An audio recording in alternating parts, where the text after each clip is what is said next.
केस taking म्हणजे काय? बऱ्याच जणांना हेच कळत नाही. म्हणजे आपण जर हा शब्द असाचा असा वापरला, की हं, त्याचा एक जोक घडला होता. म्हणजे मी पेशंट आला होता. हं. त्याला ट्रीटमेंट हवी होती केसांसाठी. बरं. त्याला सांगितलं, "तुमची केस संपूर्ण लिहून घेतली जाईल, संपूर्ण केस टेकिंग होईल आणि मग हं. तुमचं औषध आहे." त्यांनी तो दुपारी आला अपॉइंटमेंटला. ते माझा विद्यार्थी जो असतो माझ्याबरोबरचा, त्यांनी केस लिहून घेतली. आल्यावर त्यांनी त्या विद्यार्थ्याला म्हणाले, "तुम्ही माझा केस घेणार होते ना पण तपासण्यासाठी म्हणून." आ मग इथं त्याचा सेन्स काय होता? तुम्ही मला बरं करा. मग तुम्ही मला बरं करा म्हणजे काय? You carry me. Okay. You carry me. Carried desires to be. त्या माणसाला कॅरी करावंसं वाटतंय. कोणी? तुम्ही. कसं? स्लोली. हं, 2 वर्ष लागले आणि त्यांनी वाचायला सुरुवात केली. हं. आता ती वाचायला सुरुवात केली. तिच्याबरोबर तिची आई आणि ती बसली होती दोघीजणी. तर ते वाचून मला सांगत होते. तर त्यांनी निम्मी सांगितल्यानंतर तिच्या आईने म्हणले, "डॉक्टर ही कोणाविषयी बोलताय?" म्हणे हिच्याविषयी. तिने फक्त तिच्याकडे असं पाहिलं. ती मुलगी उड्या मारायला लागली. कसं फसवलं, कसं फसवलं, कसं फसवलं, की this is also one thing, की हेही घडतं. मग हे तुम्हाला कळलं पाहिजे.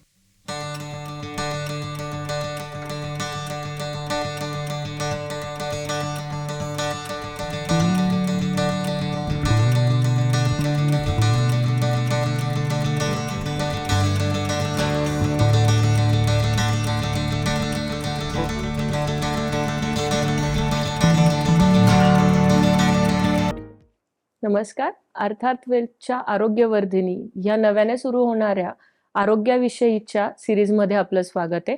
नमस्कार श्रोतेहो. आपण पुन्हा एकदा भेटतोय 3ऱ्या एपिसोडमध्ये आणि होमिओपॅथीविषयी पुढची आणि अत्यंत महत्त्वाची माहिती आपण मिळवत जाणार आहोत. तर आपण आजच्या एपिसोडला सुरुवात करूया. अ, सर मला एक प्रश्न होता, जो एकदम कॉमन लोकांसारखा असतो, की ॲलोपॅथीमध्ये खूप प्रश्न विचारले नाही जात. तिथे तुम्हाला फक्त सिम्प्टम्स विचारले जातात, काय होतंय, काय नाही आणि त्याच्यावर औषधं लिहिले की झालं. त्याच्यानंतर आयुर्वेदिकची एक प्रोसेस वेगळी असते. पण होमिओपॅथीमध्ये अ, खूप वेळ लागतो सगळ्या गोष्टींसाठी. तर याचं कारण काय आहे? होमिओपॅथीची संकल्पना मगाशी मी आधीच्या एपिसोडमध्ये जे सांगितलं होतं, हं. की होमिओपॅथीमध्ये संपूर्ण माणसाचा इलाज केला जातो आणि माणूस समजून घ्यायचा, तर त्याची जीवनशक्ती समजून घ्यायची, त्याच्या मनाची वृत्ती समजून घ्यायची, त्याचा मनाचा कल समजून घ्यायचा, त्याचा स्वभाव समजून घ्यायचा, त्याचं शारीरिक वेगवेगळ्या व्याधी आहेत त्या समजून घ्यायच्या. शरीराची एक टेंडन्सी असते एक विशिष्ट आजाराकडे वळण्याची, ती समजून घ्यायची. हे सगळं समजून घेणं हे 5 मिनिटाचं काम नसतं. म्हणजे प्रत्येक माणसाला व्यक्ती तितक्या प्रकृती आणि व्यक्ती तितक्या प्रवृत्ती असतात. हं. मग प्रत्येक माणूस समजून घ्यायचा म्हटलं, तर त्याला वेळ द्यावा लागतो. मग तुम्ही जो इंटरव्ह्यू घेता, जसा आपला असा इंटरव्ह्यू चाललाय, तसा पेशंटचा तो एक प्रकारचा इंटरव्ह्यू असतो.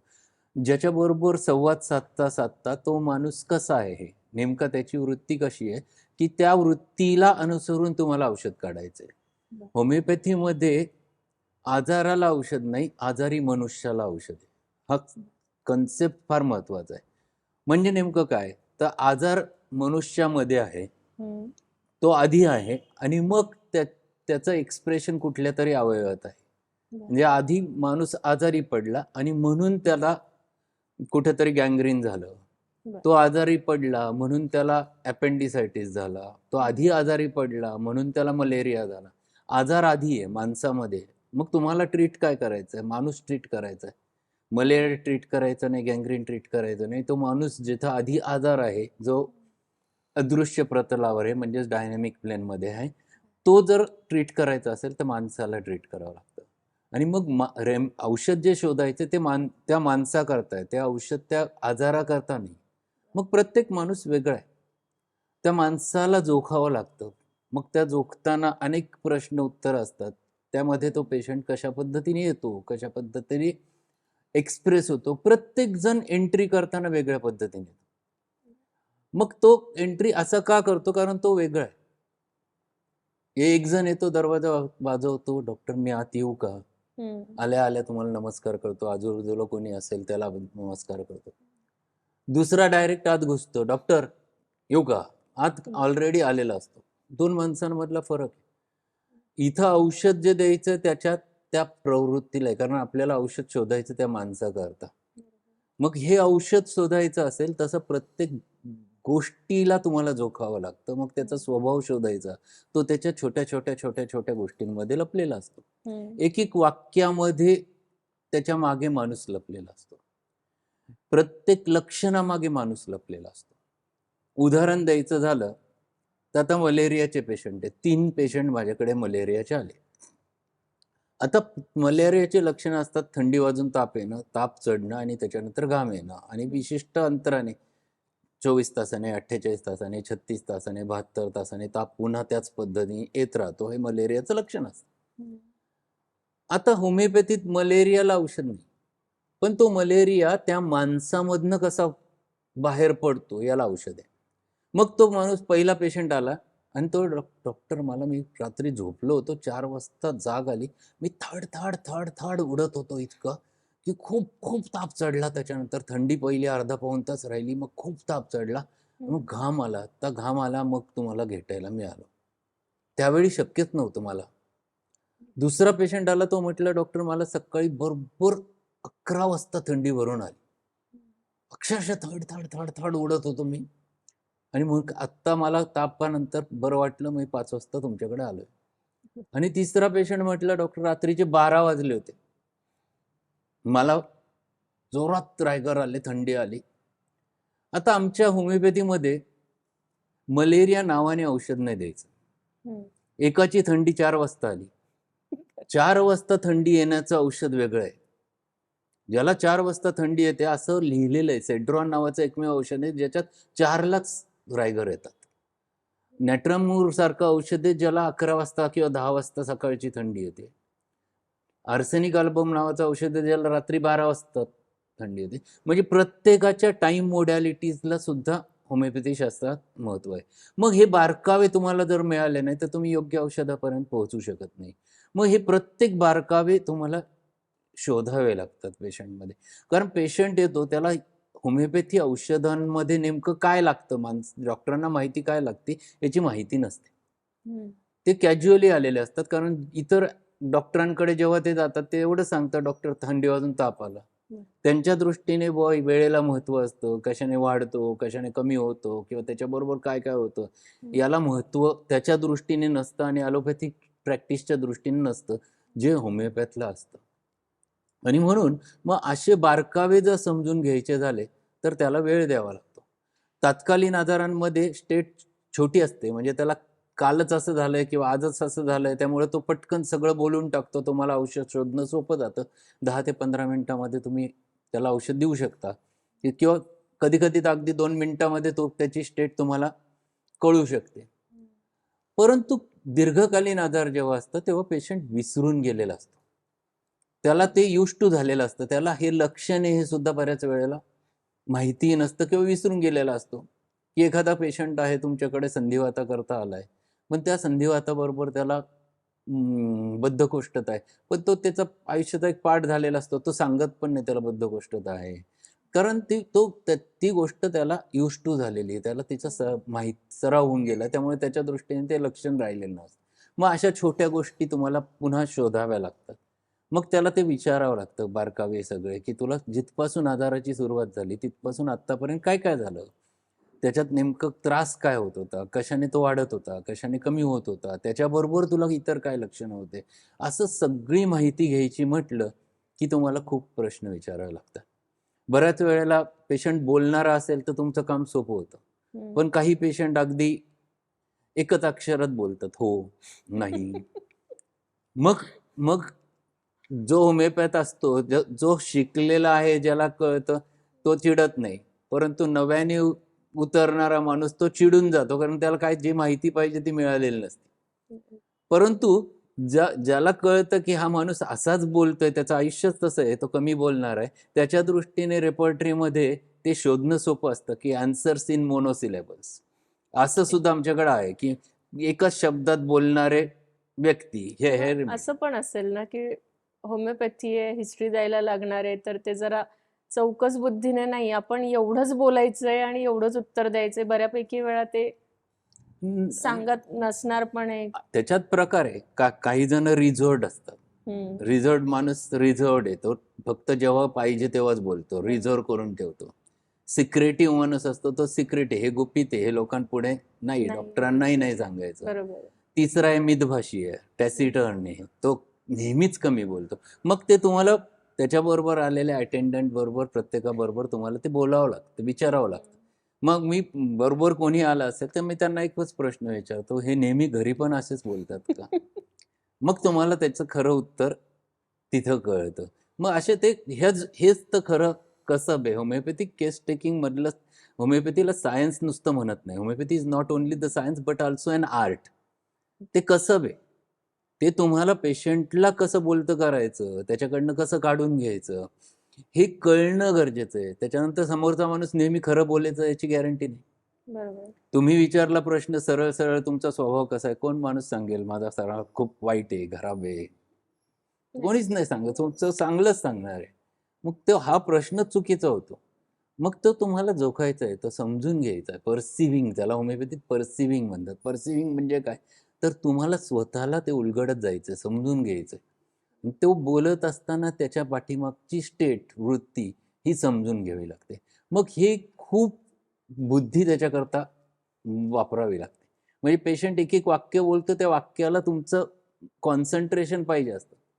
एक पेशंट आला, त्यांनी सांगितलं, डॉक्टर कंटाळलो आता खूप, खूप खूप ट्रीटमेंट झाली, तुम्ही शेवटची, बर. तुम्ही शेवटची. आता जनरली आम्ही सांगताना पेशंटला सांगतो साधारण 6 महिने ट्रीटमेंट घ्यावे लागेल. तो पेशंट म्हटला, डॉक्टर मी तुम्हाला म्हणतो 2 वर्ष लागलेत चालेल, पण तुम्ही मला बरं करा. त्याचं वाक्य होतं, 2 वर्ष लागले तरी चालेल, पण तुम्ही मला बरं करा. आता हे कॉमन सेन्स आहे की एखाद्या व्यक्तीच्या दृष्टीने हे वाक्य खूप सोपं आहे. होमिओपॅथीच्या दृष्टीने याच्यात औषध लपलेलं आहे. ज्याला ते कळलं तर त्याचं औषध तिथंच शोधलंय त्याने. की काय, तो काय म्हणतोय, 2 वर्ष लागले तरी चालतील, पण तुम्ही मला बरं करा. आमच्याकडे जी रेपर्टरी आहे, रेपर्टरी म्हणजे काय, तर जे औषधं सगळे लिहिलेले असतात त्याचे प्रत्येक लक्षणांनुसार त्याला किती औषधं आहेत, काय औषधं आहेत, त्यांच्या मार्कानुसार ते लिहिलेलं असतं. आणि ती केस सोडवणं म्हणजे रेपर्टरायझेशन असतं. ती पद्धत असते, एक पद्धत, त्याच्या पद्धतीने ते औषध शोधायचं असतं. तर त्याच्यातले जे लक्षणं लिहिले असतात त्यांना रुब्रिक्स म्हणतात. एक विशिष्ट भाषेमध्ये तर लक्षण लिहिलं तर त्याला रुब्रिक म्हणायचं. म्हणजे कोणालाही शोधता यावं आणि ती भाषा एकसारखी राहावी म्हणून त्याला विशिष्ट पद्धतीने लिहिलेलं असतं, म्हणून त्याला रुब्रिक्स म्हणतात. हे रुब्रिक ज्याला कळाले त्याला रेमेडी कळाली, त्याला औषध कळालं. मग इथं त्याचा सेन्स काय होता, तुम्ही मला बरं करा. मग तुम्ही मला बरं करा म्हणजे काय, you carry me, you carry me, carry desires to be. त्या माणसाला कॅरी करावं असं वाटतंय. कोणी, तुम्ही. कसं, स्लोली. 2 वर्ष लागले तरी चालतील, माझी घाई नाहीये, पण तुम्ही मला बरं करा. अख्ख्या रेपर्टरीत एकच औषध आहे या गोष्टी. म्हणजे पूर्ण जेवढे औषधं, 3000 औषधं, याच्यात एकच औषध आहे जो पेशंट असं बोलतो, ते पल्सॅटिला नावाचं औषध आहे. मग हे तुम्हाला हे सेन्स कळणं गरजेचं असतं. होमिओपॅथी मधला हा आर्टचा पार्ट असतो की तुम्हाला प्रत्येक वाक्य जोखायचं आहे, प्रत्येक गोष्ट समजून घ्यायची आहे, प्रत्येक वाक्य असं का बोललं, त्याच्या मागचा विचार काय, असं नेमकं का झालं, ही सगळी प्रोसेस गुंतागुंतीची असते आणि ते डेव्हलप होत जातं. म्हणजे 32 वर्ष प्रॅक्टिस केल्यानंतरही असं वाटतं की आपल्याला काहीच येत नाही. असं वाटण्याचं कारण की हे सायन्स डायनॅमिक आहे. डायनॅमिक मध्ये एंड नाहीये, त्याला सुरुवात नाही, एंड नाही, दोन्ही गोष्टी नाही आहेत. पण जर त्या व्यक्तीने व्यवस्थित उत्तरं नाही दिले आणि त्यावेळेस आपल्याला ट्रीटमेंट द्यायला लागते, तिथे काही ना काही तर मेडिसिन त्याला द्यायलाच लागणार आहे. कारण हे तुमच्यावरही नाहीये की तो कितपत खरं सांगतोय, खोटं सांगतोय, काय सांगतोय नेमकं, पण औषधं तर द्यायला लागणार आहे कारण व्यक्ती तुमच्याकडे आलेला आहे. आता तर तशा केसमध्ये आपण काय करतो? मला गमत सांगतो, मी वर्कशॉप घ्यायचो, हा हॉल त्याच्यासाठीच आहे की मी वर्कशॉप घेतो ज्याच्यात प्रॅक्टिकली स्टुडंटला शिकवण्यासाठी, म्हणजे 5-5 जणांचा विद्यार्थ्यांचा ग्रुप असतो, त्याच्यातला एक लीडर असतो आणि 4 जण इतर 3 जण इतर स्टुडंट असतात, असे 3 किंवा 4 जण 5 जणांचा ग्रुप असतो. आणि त्यांच्यासाठी आम्ही केसेस ठेवलेले असतात खास हम्म. पेशंट्स. त्या पेशंटला आम्ही सवलत देतो आणि ते पेशंट त्या विद्यार्थ्यांना शिकण्यासाठी असतात. एका वर्कशॉपच्या वेळेला असं झालं की एक लहान मुलगी होती, तिची केस ते लीडरने घेतली आणि बाकीचे तिनं शिकण्यासाठी होते. 5 दिवसांचं वर्कशॉप आहे. तर हम्म. पहिल्या दिवशी लीडर घेतो, उरलेल्या एक एक दिवशी एक एक जण नवीन केस घेत असतो. पहिल्या दिवशी लीडरने ती केस शिकवण्यासाठी घेतली. त्या मुलीला सगळे प्रश्न विचारले, त्याच्या आईला बाजूला ठेवलं आणि तिलाच ठेवलं आणि ती मुलगी बोलकी होती. तिने ती मुलगी न बोलणारी होती, म्हणजे काहीच हम्म. बोलत नव्हती. एक शब्द पण बोलत नव्हती. यांनी तिला नाव विचारलं, काय काय विचारलं, तुला काय काहीच नाही, तोंडातनं तिने शब्दच काढला नाही. मग त्यांनी ती तिच्या आईला विचारलं, तिच्या आईने थोडीफार माहिती दिली. मग ते माझ्याकडे केस घेऊन आले. हम्म. मी त्यांनी मला सांगितलं, सर, त्या लीडरने, की सर हिला बऱ्याटकाप औषध देऊ. काय एक शब्द बोलली नाही, इतकी लाजाळू आहे, काहीच बोलत नाही, काहीच नाही, त्याच्यात शब्द पण फुटत नाही. ती ड्वार्फ आहे, तिला आपण बऱ्याटकाप देऊ. आता मी काय केलं, मी काहीच केलं नाही. मी माझ्या ड्रॉवरमधनं एक गोळ्यांची डबी काढली हम्म. होमिओपॅथीच्या, ज्याच्यात औषध नव्हतं टाकलेलं, नुसत्या कोऱ्या गोळ्या होत्या. मी तिला म्हणलं, तुला पाहिजे? तिने हो म्हटलं. 4 गोळ्या दिल्या. हम्म. कशा लागल्या? छान आहे. अजून पाहिजे? हो. तुझं नाव सांग. हम्म. तिने नाव सांगितलं. मग तिला 4 गोळ्या दिल्या. मग तिला बोललो, मग तुला काय होतं सांगशील? हम्म. ती घडा घडा घडा घडा बोलायला लागली. मग आता इथं आर्ट होतं की तुम्हाला बरोबर. समोरच्याला कसं बोलतं करायचं. किंवा दुसरा अजून एक किस्सा अशाच एका वर्कशॉपमध्ये घडला की एका मुलीने तिची केस दिली. तिची सगळी छोटी मुलगी होती, 5-6 वर्षाची, पण ती खूप बोलकी होती. हिने विचारलं तिला लीडरने की तुझा स्वभाव कसा आहे, तुला काय करायला आवडतं, काय काय करते, अभ्यासात कशी आहे. तिने सगळं इतकं भारी उत्तरं दिले की मला निसर्गात जायला आवडतं, मला प्राण्यांशी मैत्री करायला आवडते, मला लोकांशी मैत्री करायला आवडते, मला सगळ्यांना मदत करायला आवडते, मी अजिबात चिडचिड करत नाही. बरं. त्याने खूप स्वतःविषयी इतकी स्तुती केली, इतकी स्तुती केली. ती लीडर, ती सगळा ग्रुप माझ्याकडे आला. सर, कार्सिनोसिन द्यायचं तिला. म्हटलं का? त्यांनी वाचायला सुरुवात केली. आता ती वाचायला सुरुवात केली, तिच्याबरोबर तिची आई ती बसली होती, दोघीजणी. तर ते वाचून मला सांगत होते. तर त्यांनी निम्मी सांगितल्यानंतर तिच्या आईने म्हणले, डॉक्टर ही कोणाविषयी बोलतोय? म्हणे हिच्याविषयी. तिने फक्त तिच्याकडे असं पाहिलं. ती मुलगी उड्या मारायला लागली, कसं फसवलं, कसं फसवलं, कसं फसवलं. की this is also one thing, की हेही घडतं. मग हे तुम्हाला कळलं पाहिजे. होमिओपॅथी आर्ट काय, हेच आर्ट आहे की तुम्हाला समोरचा माणूस खरं बोलतोय का खोटं बोलतोय, तो जे सांगतोय ते खरंच आहे का, हे समजणं पण गरजेचं असतं. मग हा वेळ का आम्ही देतो? हा वेळ द्यायचं कारणच ते आहे की त्याच्यामध्ये त्याला प्रत्येक गोष्टीतनं जोखून घ्यायचं. तो जे सांगतोय ते खरंच खरं आहे का, कन्फर्म करावं लागतं त्या गोष्टी, प्रत्येक गोष्टी.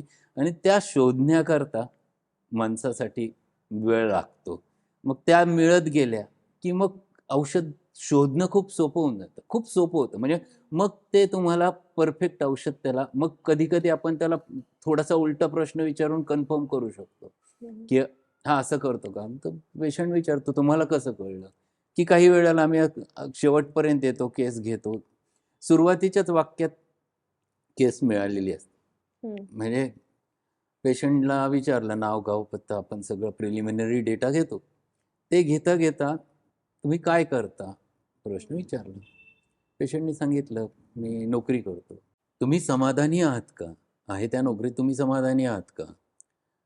तर तो म्हणतो, डॉक्टर खरं सांगायचं तर अजिबात नाही, पण करावं लागलं. परिस्थितीच अशी होती की मला नोकरी करावी लागली. माझ्या मनात खूप बिझनेस करायचा, अजूनही बिझनेस करावासा वाटतो, पण परिस्थिती करूनच देत नाही, त्यामुळे मला करावंच लागलं.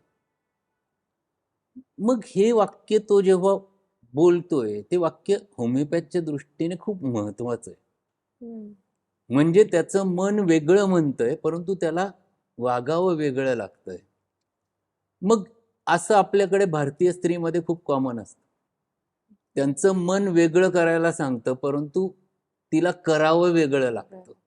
असं खूप, म्हणजे भारतीय स्त्रीमध्ये तर ही स्टेट खूप कॉमन येते की त्यांना त्यांच्या मनाविरुद्ध खूप गोष्टी कराव्या लागतात. हम्म. मग ही स्टेट कळली, त्याला रुब्रिकमध्ये undertakes things oppose to her intention असं म्हटलं जातं. इंटेन्शन वेगळं आणि करावं लागणं करावं लागणार. वेगळं.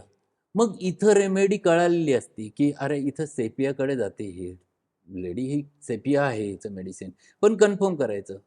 मग सेपिया ही घरात सगळीकडे घरकाम करणारी असते किंवा तिच्यामध्ये दोन गोष्टी असतात, द्वंद्व असतं, घरकामही करायचं, ड्युटीही करायची, ड्युटीवरही जायचं. ह्या सगळ्या याच्यामध्ये तिचं आयुष्य इतकं रगडून गेलेलं असतं की पहाटे 4 वाजल्यापासून रात्री 11पर्यंत ती सगळं बिझी असते. ती बाहेर ड्युटी करते म्हणून घरातलं काम काही चुकलेलं नसतं. मग ती सेपिया लेडी असते. मग पुन्हा कन्फर्म करायचं झालं तर मी फक्त एकच प्रश्न विचारतो, तुम्हाला पायाला चिखल्या होतात का? बरं. चिखल्या होतात का का विचारलं तर वॉशर वुमन रेमेडी म्हणजे जे काय तर जे पाण्यात काम करतात त्यांना चिखल्या होतात. मग घरातलं धुणं भांडं पाणी सगळं जिथं जिथं पाण्याशी संपर्क येतो अशा व्यक्तींना चिखल्या होण्याची शक्यता खूप जास्त असते आणि ती असेल तर ती सेपिया अजून कन्फर्म होते. बरं. मग रेमेडी अशी शोधत जावी लागते. मग त्याकरता ही क्वेश्चनरी जी असते ती आपल्या मनाने आर्ट्सने तयार करायची असते की स्वतःच्या पद्धतीने. मग प्रत्येक पेशंटला फिक्स क्वेश्चन नाही विचारता येत. काही जणांची केस कुठेही सुरू होती, मग ती किल्ली तुम्हाला जिथं मिळेल तिथून उलगडत जायचं. मग असं क्वेश्चनरी प्रमाणे गेलं तर मग ते मेकॅनिकल केस टेकिंग होतं. मेकॅनिकल केस टेकिंग म्हणजे आपण प्रश्न विचारला, तुमचं नाव काय, मग पुढचा प्रश्न लिहिलेला असतो वय किती, मग पुढचं लिहिलं असतं सेक्स. ते सेक्स विचारायचं नसतं पण तुम्ही क्वेश्चनरी प्रमाणे विचारलं, it is a mechanical case taking. तसं नाही, तुम्हाला प्रश्न विचारताना तुम्ही आर्ट वापरायचं आहे तुमच्या पद्धतीने. मग पेशंट एखादा बोलता बोलता वाक्य म्हणजे डॉक्टर जेव्हापासून टेन्शन लागलंय ना मागं तेव्हापासून मला त्रास चालू झाला. संपलं, त्यांनी टेन्शन शब्द वापरला, ती त्याची किल्ली. कसलं टेन्शन आहे, बाकीचं सगळं सोडून द्या. तिथून तुमची केस सुरू होते आणि मग तुम्हाला सगळ्या गोष्टी मिळायला लागतात. म्हणजे माझ्या इथे संगमनेरातली खूप मोठी व्यक्ती माझ्याकडे ट्रीटमेंटला आली. त्यांना थोडंसं ब्लड प्रेशरचा त्रास सुरू झाला होता. यंग होते, 34-35 वय. तर मी केस घेत होतो, लिहित होतो. त्यांनी सांगितलं मला डॉक्टर बीपीची गोळी आता नको वाटते इतके लवकर चालू करायला, म्हणून मी तुमच्याकडे आलो. मी म्हटलं का हो, काय स्ट्रेस आहे का? मी फक्त माझा विचारण्याचा टोन एवढाच होता, काही स्ट्रेस आहे का? म्हणजे टोन फार महत्वाचा असतो अशा वेळेला विचारण्यामध्ये. आणि तो टोन त्यांच्या मनाला भिडला. एका क्षणामध्ये तो माणूस ढसाढसा रडायला लागला. म्हणजे लहान मूल जसं रडतं तसा तो रडत होता. अच्छा, म्हणजे टोनसाठी पण वेगळं औषध कुठलं नाही, मग तो तुम्हाला मग ते कळालं ना, हा माणसाला तुम्ही मोकळं केलं, तुम्ही बोलायला लावलं त्याला, बस तुम्हाला मिळालं की तो तुमच्या केस देता देता रडायला लागला. Weeping telling her sickness when किंवा weeping telling he sickness when. मग तुम्ही त्याची उलगडत गेले की का नेमकं त्याचं कारण का होतं. मग ब्लड प्रेशरचं कारण काय, तर त्यांनी सांगितलं मला 2 मुली आहेत. मी इतके दिवस कधीच मानत नव्हतो असं, पण हळूहळू हळूहळू आता जाणवायला लागलं डॉक्टर की मुलगा होऊन द्यायला पाहिजे होता. आणि मला ते खूप आता खटकायला लागलं. घरामधल्या गोष्टी भानगडी पाहिल्यानंतर आता मला जाणवायला लागलं की आपण मुलगा का नाही होऊन दिला, आणि ते मला छळतंय, त्रास देतंय खूप. म्हणजे ह्या सगळ्या गोष्टींमध्ये त्याचं ब्लड प्रेशर लपलेलं होतं. ते ट्रीट झालं. ब्लड प्रेशर हा इफेक्ट आहे, ब्लड प्रेशर आजार नाही आहे. ब्लड प्रेशर आत असलेल्या आजारांचा रिझल्ट आहे. डायबिटीस आत असलेल्या ह्या डायनॅमिक आजारांचा रिझल्ट असतो. मग ते कळण्यासाठी, ते समजण्यासाठी, माणूस उलगडण्यासाठी माणसाला खूप प्रश्न होमिओपॅथीमध्ये विचारावे लागतात. पण असाही ग्रह होतो त्याच्यामध्ये की एकदा होमिओपॅथी डॉक्टरांकडे आपण गेलो तर माणूस मानसिक याच्याने बाहेर येतो, मानसिक आजाराने बाहेर येतो, कारण इतके सारे प्रश्न विचारले जातात की बऱ्याच ठिकाणी असं असतं की कोणाला आजाराव्यतिरिक्त पर्सनल लेवलवर बोलायला नाही आवडत त्यामध्ये. आणि तुम्ही जसं सांगितलं की तुम्हाला माणसाचा स्वभाव, वर्तन ह्या गोष्टीच असतात की त्याच्यामुळे तुम्हाला औषधं कळू शकतात किंवा शोधायचे आहेत तिथे. पण हे कॉमन माणसाला ही गोष्ट लवकर पचनी पडत नाही असं म्हटलं तरी काही चुकीचं ठरणार नाहीये. कारण त्यांना डॉक्टरांकडे जायचं, प्रिस्क्रिप्शन घ्यायचं, फार्मसीमध्ये जायचं, औषधं घ्यायचे त्यात. किंवा अशा लेव्हलच्या प्रॉब्लेम्सशी जे लोकं डील करत असतात, की मला टेन्शन आहे किंवा मला काहीतरी प्रॉब्लेम आहे. मग त्या ठिकाणी होमिओपॅथी नाही, पण सायकियाट्रिस्ट नक्की लक्षात येतो लोकांना. पण ही सोपी गोष्ट लक्षात येत नाही, की तिथे मानसिक आजारी म्हणून नाही, याच्या मागचं मुख्य गोष्ट अशी असते, की तुम्ही जेव्हा पेशंटला बोलतं करायचं असेल, आम्ही काय करतो, की डायरेक्ट केस शक्यतो घेत नाही.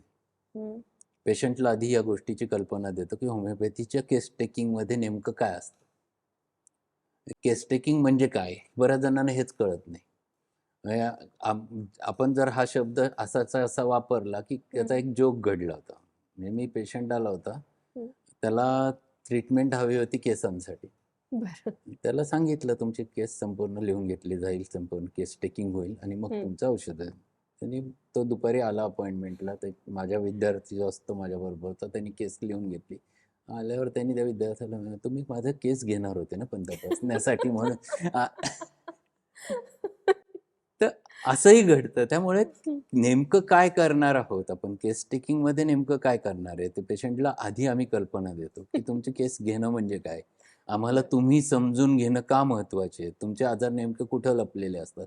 हे आधी आम्ही सांगतो आणि मग त्याची केस लिहायला सुरुवात करतो. हं. आणि बरेच जण वेगवेगळे त्याला शब्द पण वापरतात. माझ्याकडे एक विद्यार्थी म्हणजे एक काम करायला एक रिसेप्शनिस्ट होता. त्यांनी खूप छान खेड्यातल्या भाषेतला शब्द होता. हं. तुम्ही सर काय करता माहिती का? तुम्ही समोरच्या माणसाचा सातबाराच काढतात पूर्णपणे. म्हणजे वेगवेगळ्या पद्धतीने लोकं त्या गोष्टी बरोबर. विषयी बोलतात. परंतु हे लागतंच ह्याच्यामध्ये. दुसरी गोष्ट, हे काढत असल्यामुळे, हे मिळत असल्याने त्या माणसाला जे काही मानसिक त्रास असतात, ते त्रास पूर्णपणे बरे होऊ शकतात. त्याच्या मागचं मुख्य कारण आता मी सांगतो. होमिओपॅथिक औषधं ही माणसांवर पडताळलेली आहेत. हं. ॲलोपॅथिक औषधं प्राण्यांवर पडताळलेली असतात. बरं. आता माणसांवर जेव्हा तुम्ही पडताळतात, म्हणजे माणसांना देतात आणि मग तुम्ही लिहून काढतात, तेव्हा तो माणूस सांगू शकतो, की मला काय होतं? मला डोकं दुखलं, मला स्वप्न पडलं, मला झोप आली नाही, मला असं टेन्शन आलं, मला प्रत्येक गोष्ट तो बोलू शकतो. त्यामुळे आमचं जे मटेरिया मेडिका आहे, ज्याच्यात औषधाची माहिती आहे, त्याच्यामध्ये 2 प्रकारची लक्षणं असतात लिहिलेली. एक सब्जेक्टिव्ह, जे म्हणजे त्याला माणसाला फील झालेत, समोरच्याला दिसत नाही. आणि ऑब्जेक्टिव्ह म्हणजे समोरच्यालाही दिसतात आणि त्याला स्वतःलाही जाणवतात असे. हे दोन्हींनी परिपूर्ण आमचं मटेरिया मेडिका असतं. ॲलोपॅथिक औषधं प्राण्यांवर पडताळलेत. हं. प्राण्याला कळत नाही किंवा बरोबर. प्राण्याला बोलता येत नाही. मग तुम्ही काय करता? तुम्ही फक्त त्याच्या सेल्समध्ये काय बदल झाले, त्याच्या टिश्यूत काय बदल झाले, त्याच्या ब्लडमध्ये काय बदल झाले, एवढीच नोंदवलेल्या गोष्टी असतात. आणि मग माणूस सुद्धा एक प्राणी आहे. म्हणून हे प्राण्यांवर पडताळलेलं औषध ॲलोपॅथीत माणसांवर दिलं जातं. हं. मग बऱ्याच वेळेला टेन्शन असतं. ते दिल्यानंतर रिएक्शन येते का? मग ते रिएक्शन आली, की त्याला इफेक्टच्या ऐवजी साइड इफेक्ट शब्द वापरला जातो. ॲक्चुअली तो इफेक्टच असतो, हं. परंतु तो माणसांवर पडताळलेला नसल्याने माहीत नसतो. म्हणून तो मग त्याला माणसांसाठी साइड इफेक्ट. साइड इफेक्ट म्हटला जातो. मग असं होमिओपॅथीत घडायचा प्रश्नच येत नाही. हं. होमिओपॅथिक मेडिसिन जेव्हा माणसांवर पडताळलेलं आहे, मग त्याला सगळ्या मनामध्ये काय-काय झालं, काय नाही, हे प्रत्येक प्रत्येक औषधाचं डिटेलीकरण आमच्याकडे आहे. आणि हे असल्याकारणाने मानसिक आजारांवर सर्वोत्कृष्ट पद्धत म्हणजे होमिओपॅथिक उपचार पद्धती. म्हणजे पूर्ण कुठल्याही प्रकारचा मानसिक आजार असेल, तर होमिओपॅथीमध्ये उत्कृष्ट उपचार आहेत. कारण त्या माणसानुसार औषध उपलब्ध आहे. त्या कंडिशननुसार औषध उपलब्ध आहे. तसं आधुनिक वैद्यकशास्त्रात त्यांच्याकडे औषधं नाही आहेत. त्यांच्याकडे ट्रँक्विलायझर आहे. म्हणजे त्याला सिडेट करून ठेवायचं, त्याला त्याच्यापासून विचलित करायचं, ड्रग रेमेडीज असतात. परंतु तो बरा नाही होत. मग त्याला औषध चालू केलं, की आयुष्यभर ते औषध कंटिन्युअस चालू राहतं. कारण ते फक्त त्याचं मूळ कारण दुरुस्त करू शकत नाही. होमिओपॅथीमध्ये मात्र हे सगळं लिहिलेलं आहे. मग प्रत्येक कुठल्याही प्रकारची मानसिक स्थिती असेल, हं. त्याला औषध आहे. शिझोफ्रेनियाचा पेशंट असेल, तर शिझोफ्रेनियाचा प्रत्येक पेशंट भिन्न पद्धतीने व्यक्त होतो. मग त्या भिन्नतेनुसार मेडिसिन आहे, नावाप्रमाणे मेडिसिन नाही. पॅरानॉइड शिझोफ्रेनिया हे नाव दिलं आपण आजाराला, पण प्रत्येकात लक्षणं भिन्न भिन्न आहे. त्या लक्षणांनुसार तुम्हाला औषध शोधायचं. तर डिप्रेशनचा प्रत्येक पेशंट हा भिन्न पद्धतीने व्यक्त होतो. मग तो तो जी भिन्नता जी आहे त्याच्यानुसार होमिओपॅथीत औषध बदलतं. प्रत्येकात बदला. मग जो खिन्न बसलाय, एकाच ठिकाणी लक्ष देतोय, त्याचा कोणाशी बोलत नाहीये, तो अश्रू ढाळत कुढत बसलेला आहे, कशातच इंटरेस्ट उरलेला नाही, मग त्याचं औषध कुठेतरी नॅट्रम ग्रुपकडे वळतं. तर मग दुसरा पेशंट आहे, तो समोर कोणी आलं की पटकन रडायला सुरुवात करतोय, काही झालं तरी रडायला सुरुवात करतोय, त्याला सांगता येत नाही नेमकं काय. असं प्रत्येकाचं डिप्रेशन भिन्न आहे. मग त्याच्या लक्षणांनुसार त्याचं जे औषध येईल ते औषध. मग त्यामुळे नुसतं डिप्रेशन म्हणून औषध नाही. त्या व्यक्तीतलं डिप्रेशन कसं बाहेर पडतं याच्यानुसार आपल्याला औषध होमिओपॅथीत शोधावं लागतं आणि ते होमिओपॅथीत मिळतं. आणि ते जर मिळालं तो पेशंट त्याच्यातनं 100% बाहेर येतो. एक सुंदर केस सांगतो. ती केस तुमच्या ओळखीची, माझ्या ओळखीची, परंतु नाव मी इथं सांगत नाही, उचित ठरणार नाही. परंतु संगमनेरातले खूप मोठं व्यक्तिमत्व, जे खूप सुंदर ओरेटर, खूप सुंदर बोलायचे. म्हणजे हजारोंची सभा असेल, 10,000ची सभा असेल, त्यांनी बोलायला सुरुवात केली की माणसं मंत्रमुग्ध व्हायची. आणि ही व्यक्ती मी ऐकलेली त्यांची भाषणं खूप सुंदर बोलायची. त्यांचं वक्तृत्वावर असं प्रभुत्व होतं.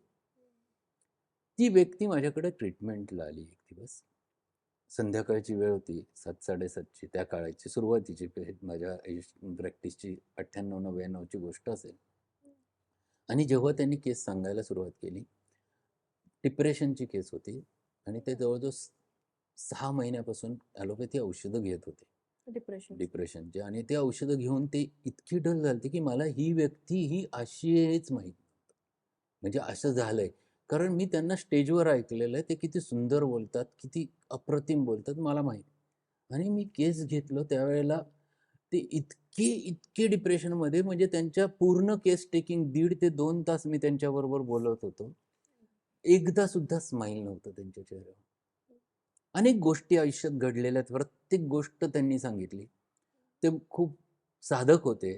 पहाटे 3-4ला उठून साधना करायचे. आणि मग मला त्यांनी एक किस्सा सांगितला. म्हणजे त्यांनी सांगितलं, "डॉक्टर, मला अजून जास्त डिप्रेशन यायचं कारण एक तुम्हाला सांगतो म्हणे. मी दररोज साधना करतो. सकाळी 4-4:30ला उठतो, 3:30-4ला जेव्हा जाग येईल तेव्हा. आणि मग मी साधनेला बसतो. तर ते बसल्यानंतर गेल्या जवळजवळ ह्या 5-6 महिन्यात असं होत चाललंय, की मी साधनेत गेलेलो असतो ध्यानामध्ये आणि एक दिवा असतो. तो दिवा हळू-हळू, हळूहळू असा फडफडायला लागतो आणि तो एकदम बंद होतो आणि माझी साधना तुटते. आणि हे लक्षण चांगलं नाही आणि त्यामुळे मी जास्त अजून निराशेकडे चाललेलो आहे. तर मला असं वाटतं की होमिओपॅथी मला काहीतरी करू शकेल, म्हणून मी आज तुमच्याकडे आलोय. आणि ह्या औषधांना खरं सांगायचं तर मी कंटाळलोय, कारण त्याच्याने मला फरक काहीच पडला नाही. मी एवढंच आहे की त्या नशेत मी राहतोय. त्याचा फायदा एवढाच होतो की स्टेजवर गेलो तर मी बोलू शकतो. परंतु मूळ मी जसं माझ्यात झालेला आजार आहे तो काही बरा होत नाहीये. मग संपूर्ण केस घेतल्यानंतर मला त्यांचं मेडिसिन, लॅकेसिस म्हणून जे औषध आहे आमच्याकडे, सापाच्या पॉइझनपासून बनवलेलं हे औषध आहे, एक पॉइझन. तर ते औषध मी त्यांना दिलं आणि त्यांना म्हटलं आपण 10 दिवसांनी भेटू. आणि ते औषध दिलं आणि त्याच्याबरोबर मी काही तुमच्या होमिओपॅथीत वापरतात त्या गोळ्या दिल्या. त्यांना 10 दिवसांनी बोलवलं. 10 दिवसांनी ते जेव्हा माझ्याकडे आले, तर त्यांची एंट्रीच हसत होती. त्यांनी आत दरवाजा उघडला आणि डॉक्टर इतकं छान हसून, "डॉक्टर तुम्ही जादू केली." एकच शब्द त्यांनी वापरला, "डॉक्टर तुम्ही जादू केली. माझं आयुष्य बदललं डॉक्टर. मी पुन्हा पहिल्यासारखं हसायला लागलो. मला माझं पुन्हा माणसात तुम्ही आणलं आणि काय दिलं तुम्हाला तुम्ही मला माहीत नाही. परंतु त्या दिवशी तुम्ही जे मला इथं औषध दिलं, 3 डोस दिले, ते घेतल्यानंतर मी घरी गेलो, जेवलो आणि जी झोप लागली, ती झोप लागल्यानंतर दुसऱ्या दिवशी मला पहाटेची जाग आली नाही. मी उशिरा उठलो. मी कधीच लवकर उठणारा. मी त्या दिवशी 7-8 वाजता उठलो आणि 8 वाजता जेव्हा मी जागं झालो, त्यावेळेला मी पूर्ण फ्रेश होतो, पूर्ण बदललेलो होतो. आणि त्या दिवसानंतर मात्र मी विसरूनच गेलो की मी निराशेमध्ये अडकलेलो होतो म्हणून. आणि मग मी बोलत होतो आणि त्यांनी मला एक सांगितलं, "मी तुम्हाला मागच्या कन्सल्टिंगच्या वेळेला एक सांगितलं होतं." म्हटलं, "काय?" "तुम्हाला म्हटलं होतं मी ध्यानाला बसलो साधनेला की एक असं-असं घडतंय म्हणून मी तुम्हाला सांगितलं. तुम्हाला एक वैशिष्ट्य सांगायचं म्हणजे आता मी ध्यानाला बसतो हम्म. आणि काय घडतं तुम्हाला सांगतो. मी बसलेलो असतो. एक छोटासा दिवा हळू-हळू लागत जातो आणि त्याचा प्रकाश वाढत जातो आणि पूर्ण सगळीकडे प्रकाशच प्रकाश मला दिसतो. पॉझिटिव्हिटी. हे मेडिसिन योग्य ठिकाणी लागल्याचं वैशिष्ट्य होतं, की ते योग्य ठिकाणी बरोबरी डायनॅमिक प्रतलामध्ये ते योग्य ठिकाणी लागू पडलं आणि त्यामुळं त्यांचा अंतर्बाह्यच बदल झाला. तर होमिओपॅथीमध्ये असे औषधं आहेत आणि ह्या औषधं जर तुम्हाला पेशंटला अशा मानसिक अवस्थांमधनं बाहेर काढायचं असेल, तर ही सगळी माहिती आवश्यक असते. त्यामुळे ते तसं कधीच होत नाही, की पेशंटला वाटतं, की लोकं हे याच्या व्यतिरिक्त खूप प्रश्न कल्पना जर दिली त्यांना, की आम्हाला का माहिती हवी, तर त्यांना तसा गैरसमज होण्याची शक्यता खूप कमी असते. आणि काही जण असतात त्यांना सांगायचंच नसतं. असे काही महाभाग असतात, भेटतात.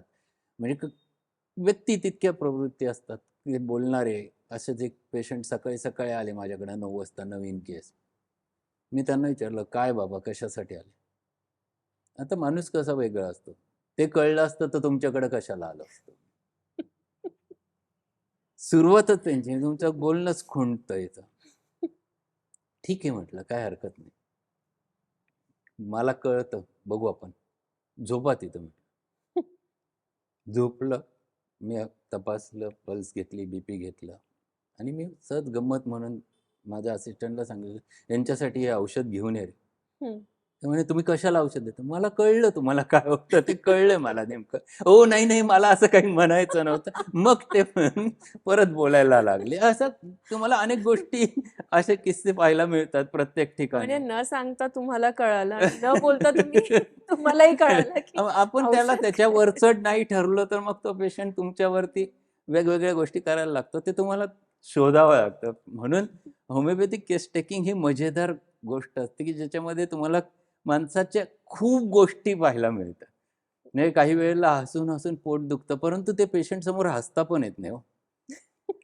हे पेशंट काही वेळेला असे जोक करत असतो, की मग मी असं शांतपणे लिहून ठेवतो. पेशंट गेल्यावर मग सगळ्यांबरोबर हसायचं. तोपर्यंत हसायचं नाही. असं का अशा अनेक गोष्टी त्यामध्ये घडत असतात. नक्कीच सर. म्हणजे एक लक्षात आलं, की मानसिक आजार घेऊन कोणी बाहेर पडत नाही. त्याचं जर व्यवस्थित विश्लेषण ऐकून घेतलं, की हे कशासाठी चाललंय, काय चाललंय आणि ऑफकोर्स ते त्यांच्यासाठीच सुरू आहे. म्हणजे त्यात तुमचं पर्सनल इंटेन्शन तसं काही नसतं, की कोणी हर्ट व्हावं, आम्ही एवढे सारे प्रश्न विचारतोय, ते कशासाठी विचारतोय. तर नक्कीच ते त्यांना चांगली ट्रीटमेंट मिळावी, योग्य औषधं मिळावी आणि नक्कीच की त्यांनी बरं होऊन तुम्हाला हे म्हणणं गरजेचं आहे, की "नाही डॉक्टर, तुमच्यामुळे आम्हाला फरक पडलेला आहे." तर नक्कीच असेच छान-छान विषय घेऊन आपण होमिओपॅथीसाठी पुढच्या भागात येणार आहोत. आजच्या भागासाठी सर खूप खूप धन्यवाद. Thank so much. धन्यवाद. Thank you very much.